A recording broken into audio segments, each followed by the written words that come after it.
The morning my son-in-law called to wish me a happy retirement, I should have known something was wrong. He never called. Not once in 11 years of marriage to my daughter had that man picked up the phone to speak to me directly.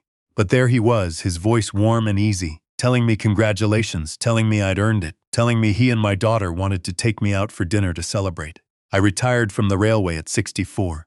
31 years with Canadian National, the last 12 as a track inspection supervisor out of the Winnipeg yard. I knew rail systems, I knew load tolerances and fatigue cracks, and the exact sound a compromised joint makes when a freight train rolls over it at speed. I knew how things fail. I did not know how people fail, not the ones you love. My daughter Lorraine was 41 that spring. She had her mother's dark eyes and her mother's laugh, and since her mother passed 4 years ago from pancreatic cancer, looking at Lorraine sometimes felt like standing in front of a window into the past. I held on to that, maybe too tightly. Maybe that's why I gave her everything she asked for without asking enough questions in return. The retirement dinner was at a steakhouse in St. Boniface. Nice place, cloth napkins, the kind my wife would have loved. Lorraine looked beautiful. Her husband, Glenn, ordered a bottle of red wine and made a toast. He said I was the hardest working man he'd ever known. He said my daughter talked about me constantly. He reached across the table and shook my hand and looked me straight in the eye, and I remember thinking, maybe I've misjudged this man. That was the first mistake. A week later, Lorraine called and said she was worried about me living alone in the house in East Kildonan, the same house where she grew up, the same house her mother and I bought in 1987 for $78,000 when the neighborhood was nothing special. Now it was assessed at just under $600,000. She said the pipes were old, the roof needed work, that it wasn't safe for a man my age to be rattling around in there by himself. I told her I was 64, not 84. She laughed. She said I was impossible. And then she said, "Dad, Glenn and I just want to help. We're family. Let us help."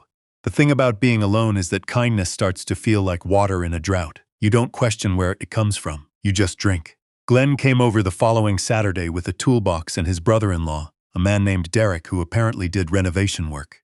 They looked at the basement, looked at the roof from the backyard, made sounds of concern. Glenn said the fascia boards were rotting and that he knew a crew who could do the whole exterior for a good price. Cash discount, he said. He said the crew was reliable, that he'd used them on a job in Transcona the summer before. I said I'd think about it. 3 days later, Lorraine came by with groceries. Things I hadn't asked for, luxury items, nice cheese, smoked salmon, the good coffee. She sat at my kitchen table and brought up a different subject entirely. She said she and Glenn had been talking to a financial advisor. She said with my CN pension and the CPP coming in, I was in a good position, but that there were smarter ways to manage things. She slid a pamphlet across the table. Something about estate planning.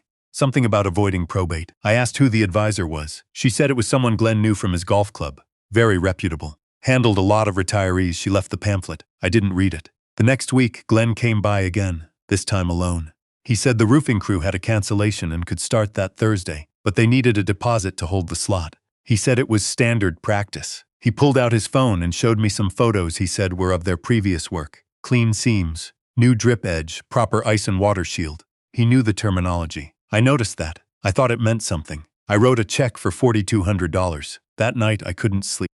I lay in bed and listened to the house, the familiar creak of the second stair, the tick of the baseboard heaters, the sound this old house made when the temperature dropped. My wife used to say the house talked to us. I used to say it needed to learn when to be quiet. I missed her so much in those moments that it felt physical, like something pressing on my sternum from the inside. I told myself the roofing deposit was reasonable. I told myself my daughter was looking out for me. I told myself that Glenn, whatever his faults, was helping. The crew never came on Thursday. Glenn said there'd been a delay, a permit issue with the city. He said it would be the following week. Then it was the week after that. When I asked Lorraine about it, she said Glenn was handling it, and she changed the subject to whether I'd looked at the pamphlet yet. I had a friend, a man I'd worked with for 19 years on the railway, an old Métis fellow named Clifford who'd retired 2 years before me and spent most of his time fishing at his cabin near St. Anne. I called him on a Tuesday evening and told him what was happening. I kept my voice neutral, the way you do when you're presenting a situation to someone and you want their honest read, not their reassurance. Clifford was quiet for a moment. Then he said, "Lawrence, when did Glenn start being nice to you?" "Right around the time I retired," I said. "And when did the money talk start?" "Right around the same time," I said. "He told me to call my bank first thing in the morning." I almost didn't. I almost told myself I was being paranoid, that this was my daughter, that no matter what I thought of Glenn, Lorraine was my daughter, my blood, the little girl who used to fall asleep on my shoulder watching Hockey Night in Canada. I almost let that image be the end of it. Instead, I called the bank. The woman I spoke to at the TD branch on Main Street, she pulled up my accounts and went quiet in the same way Clifford had. She asked if I had authorized a change of address on my checking account. I had not. She asked if I had set up online banking recently. I had not. I had always gone in person. She put me on hold for 3 minutes and came back with a supervisor. The address on my account had been changed to an address in St. James. I did not recognize it. 2 pre-authorized debits had been added. One to a numbered company, $340 per month, started the previous billing cycle. Another to a name I didn't know, started 2 billing cycles prior. My online banking login had been created from a device I had never owned, using a browser I did not use. Someone had set it up. Someone who had been in my home, who had access to my mail, who knew my social insurance number because I had shown Lorraine a tax document the previous spring when she'd offered to help me organize my filing. I sat in my truck in the bank parking lot on McPhillip Street for 20 minutes before I could make myself move. That evening I drove to my nephew Malcolm's apartment on Portage Avenue. Malcolm was 29 and worked in IT for an insurance company downtown. He was a serious, precise young man who used to take apart his Game Boy as a kid just to see how it worked and then put it back together before anyone noticed. I hadn't seen him since Christmas. When he opened his door and saw my face, he said, "Uncle Lawrence, come in." What happened? I showed him the bank documents I'd printed. I showed him the statement with the unauthorized debits. I told him everything, starting from the dinner in St. Boniface and ending with the supervisor at TD.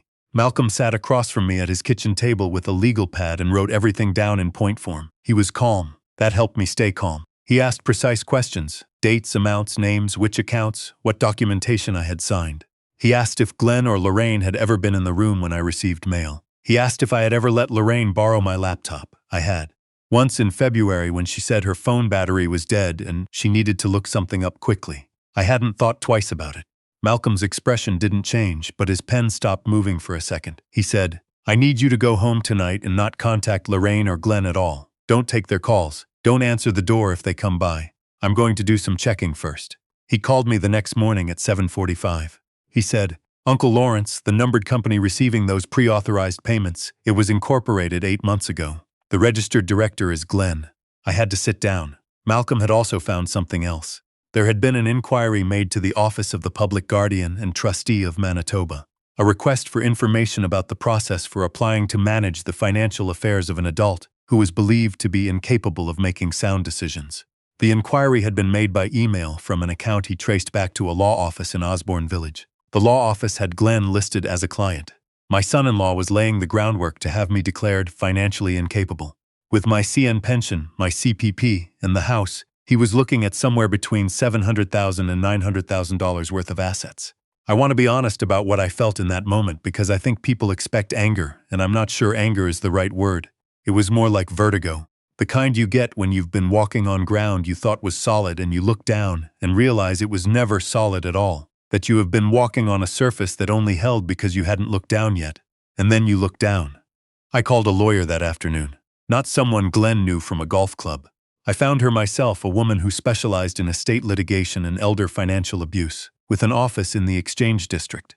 Her name was on the Law Society of Manitoba's referral list, and she had 30 years of experience. I will call her my lawyer because that is what she was. My lawyer, mine, working for me with no connection to anyone in this story except me. She listened to everything. She asked for the bank documents, the timeline Malcolm had written out, the name of the law office in Osborne Village. She told me to go to my bank that day and change every account number, remove every pre-authorized debit, change my mailing address back and flag the account for any further changes.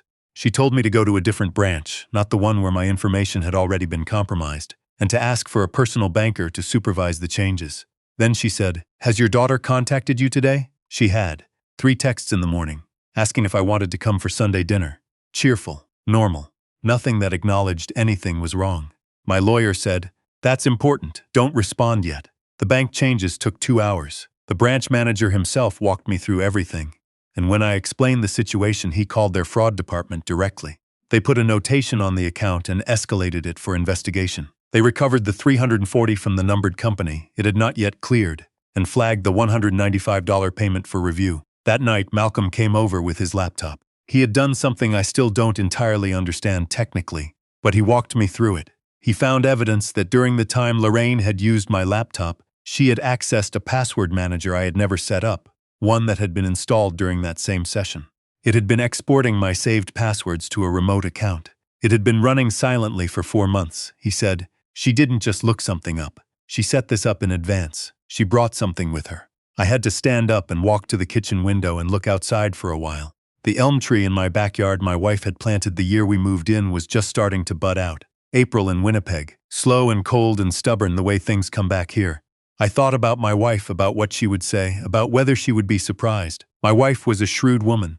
I think she saw things about her own daughter that she chose not to say out loud, the way you sometimes protect yourself from knowing what you already know. I turned around and told Malcolm, "Save everything." The RCMP Financial Crimes Unit took my statement the following week. My lawyer accompanied me. The officer who took the statement was professional and thorough. He told me these cases were more common than people realized, that the majority of elder financial fraud was perpetrated by family members, that the pandemic had accelerated certain patterns of financial predation because it had isolated elderly people from their broader networks and made them more dependent on immediate family. He asked about the roofing deposit. I told him about the $4,200 check. He told me the address Glenn had given me for the roofing crew did not correspond to any registered business in Manitoba. The phone number went to a voicemail that had been disconnected. Glenn had kept the $4,200. 2 weeks later, when my lawyer advised that the evidence was sufficient, the RCMP attended an address in St. James, the same address that had been put on my bank accounts. Glenn was there. He was arrested and charged with fraud over $5,000, unauthorized use of computer, and breach of trust. Lorraine was at the house when officers went to speak to her. I don't know exactly what was said. I know that she called my phone 6 times that evening. I did not answer. I sat in my kitchen with a cup of coffee and listened to the phone ring and did not answer.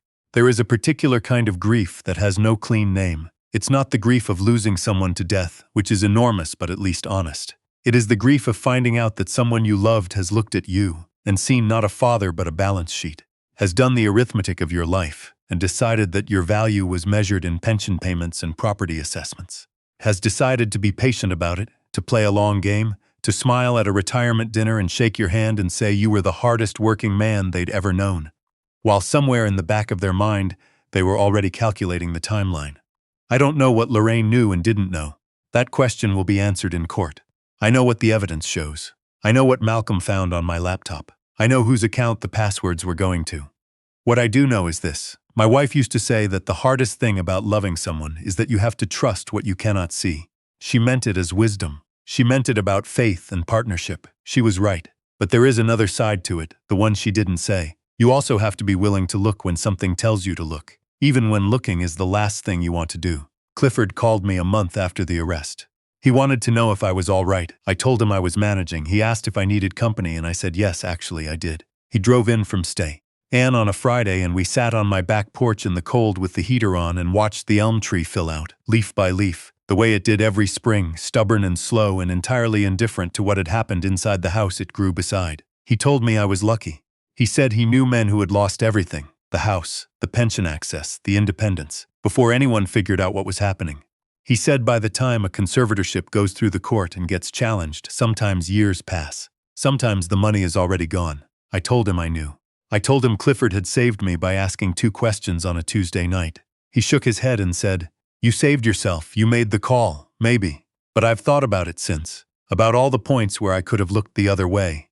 When the roofing crew didn't show, when the pamphlet appeared on my kitchen table, when the kindness arrived so suddenly and so specifically targeted. I think about the men and women my age who don't have a Malcolm, who don't have a Clifford, who do have a daughter who brings them coffee and smoked salmon, and sits at their kitchen table smiling, and so they decide the kindness must be real, because the alternative is something they cannot bear to know. To anyone listening who recognizes any piece of this, look. Whatever it costs you to look, it will cost you more not to. The case is before the courts. I still live in the house in East Kildonan. The elm tree my wife planted is 37 years old now and taller than the roofline, and in the summer it shades the whole back porch. The fascia boards I had checked by an actual contractor. They were fine.